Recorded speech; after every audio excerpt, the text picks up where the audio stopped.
প্রথমে আপনারা এই ব্যক্তির কথাগুলো শুনুন, তারপরে আমি আপনাদেরকে বলছি। হাদিসের জ্ঞান থাকলেই কি কাউকে জাহান্নামী বলা যায়? দেখুন, কে জান্নাতে যাবে আর কে জাহান্নামে যাবে এ বিষয়ে একমাত্র আল্লাহ সুবহানাহু ওয়া তাআলা ভালো জানেন। এ ইলম একমাত্র আল্লাহ তাআলার কাছে আছে। অনেক মানুষ অনেক পাপ করেছেন, অনেক হাদিসের মধ্যে পাওয়া গেছে যে সে পাপ করার কারণেও আল্লাহ তাআলা তাকে ক্ষমা করে জান্নাত দিয়েছেন। অতএব এ বিষয়ে বেশি বাড়াবাড়ি না করা আমার মতে বলে উত্তম হবে। ধন্যবাদ। ইনি হাদিসের ওপরে মিথ্যা আরোপ করেছেন, মুনকারা ব্যাখ্যা করেছেন ইনি হাদিসের।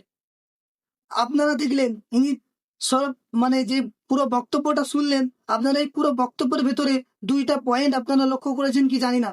প্রথম নম্বর পয়েন্ট, তিনি বলেছেন যে আমরা হাদিসে এরকম দেখেছি যে বহু মানুষ তিনারা গুনাহ করেছে, গুনাহ করার পরে আল্লাহ রাব্বুল আলামিন তাদেরকে মার্জনা করে দিয়েছেন, তিনারা জান্নাতে গেছে। এক নম্বর, তিনি হাদিসের উপরে ভুল ব্যাখ্যা করেছেন। শুধু ভুল ব্যাখ্যা নয়, রাসূলুল্লাহ সাল্লাল্লাহু আলাইহি ওয়াসাল্লামের নামে অপব্যাখ্যা। দ্বিতীয় নম্বর, তিনি কোরআনের অপব্যাখ্যা করেছেন। চলেন প্রথমে আমরা হাদিসের কথা বলি।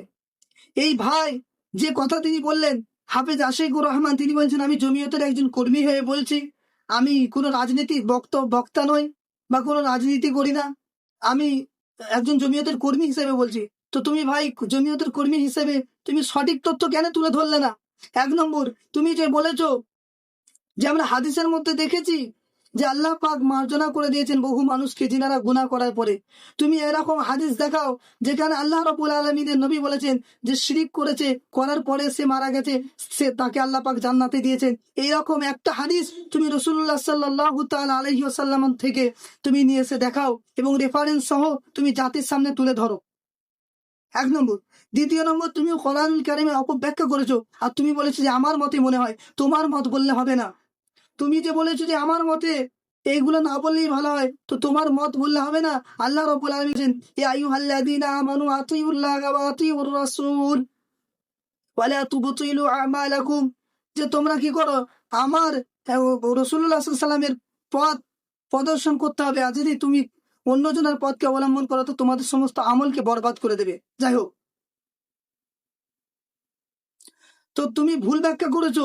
কারণ এই জন্যই বলছি যে সিয়াসিত্তা যে কিতাব রয়েছে তার মধ্যে সবচাইতে কোরআনের পরে যেটা স্থান পেয়েছে সহিহ বুখারী, তার থেকে আমি হাদিস, আল্লাহ রসুল সাল্লাল্লাহু তাআলা আলাইহি সাল্লাম বলেছেন 1238 নম্বর হাদিসে, তিনি আব্দুল্লাহ ইবনে মাসউদ রাদিয়াল্লাহু তাআলা আনহু তিনি বলেন যে রাসূলুল্লাহ সাল্লাল্লাহু আলাইহি ওয়াসাল্লাম বলেছেন যে যেই ব্যক্তি শিরিক করেছে, শিরিক করার পরে মৃত্যুবরণ করেছে, সে জাহান্নামে যাবে, আর শিরিক ছাড়া যদি কেউ মৃত্যুবরণ করে সে জান্নাতে যাবে। কি বললেন আল্লাহ রসুল? যে শিরিক করে যদি কেউ মারা যায় সে জান্নাতে যাবে না। আর তুমি বলছো যে আমরা বহু হাদিস দেখেছি, অথচ বিশ্বনবী বলেছেন যে যারা আমার নামে মিথ্যা আরোপ করলো ফালিয়াতাবাওয়া মাকআদাহু মিনান নার, আল্লাহ নবী বলেছেন সে তার ঠিকানা জাহান্নাম বানালো।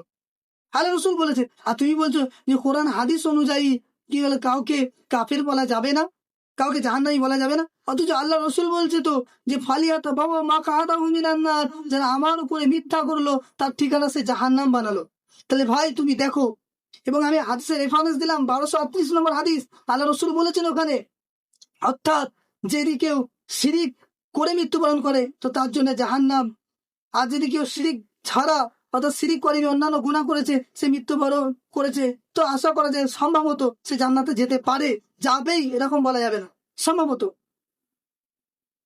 বা বহু হাদিস আমি মেনে নিতে পারবো। কিন্তু তুমি যে বলছো যে কি যে বলে যে আল্লাহ রসুল আমরা হাদিসে দেখেছি তো শিরিক করে কেউ মৃত্যুবরণ করেছে সে জান্নাতে যাবে, তুমি এইরকম একটা হাদিস রেফারেন্স সহ জাতির সামনে তুমি নিয়ে এসো ভাই, তুমি জাতির সামনে নিয়ে এসো, কারণ তুমি অপব্যাখ্যা করেছো। আর আল্লাহ রসুলের বাণী অনুযায়ী ফালিয়াতাবাওয়া মাকআদাহু মিনান নার, তুমি তোমার ঠিকানা জাহান্নাম করলে। কারণ আল্লাহ রসুল বলেছে তুমি যদি ওই রকম হাদিস যদি না দেখাতে পারো, জাতিকে তুমি যদি না দেখাতে পারো, তবে অবশ্যই তুমি তোমার ঠিকানা জাহান্নাম বানালে। আর কোরআনের কথা তো পরে, কোরআনে তো বহু জায়গায় আল্লাহ রাব্বুল সূরা নিসা, সূরা মায়েদার মধ্যে, সূরা নিসার ভেতরে আল্লাহ রাব্বুল আলামিন বললেন যে যদিও সে তওবা করে মারা যায়, মানে তওবা করে মারা যায় বলতে তওবা করে এটা এই যে সে শিরিক করার পরে যে তওবা করে মৃত্যুবরণ করে তবুও সে জাহান্নামাতেই যাবে। দেখো তুমি সূরা নিসার মধ্যে, ইন্নাল্লাহা লা ইয়াগফিরু আন ইউশরাকা বিহি ওয়া ইয়াগফিরু মা দুনা যালিকা লিমান ইয়াশা ওয়া মান ইউশরিক বিল্লাহি ফাকাদ ইফতারা ইসমান আযীমা, এর ব্যাখ্যা, এর তাহকিক, এর টিকা তুমি দেখো। এবং সূরা সূরা নিসা সূরা মাইদার কথা, ইন্নাহু মান ইউশরিক বিল্লাহি ফাকাদ হারামাল্লাহু আলাইহিল জান্নাহ ওয়া মাওয়াহুন নার ওয়া মা লিয-যালিমিনা মিন আনসার। তুমি দেখো এর ব্যাখ্যা বিশ্লেষণ দেখো, এর টিকায় দেখো কি বলছে।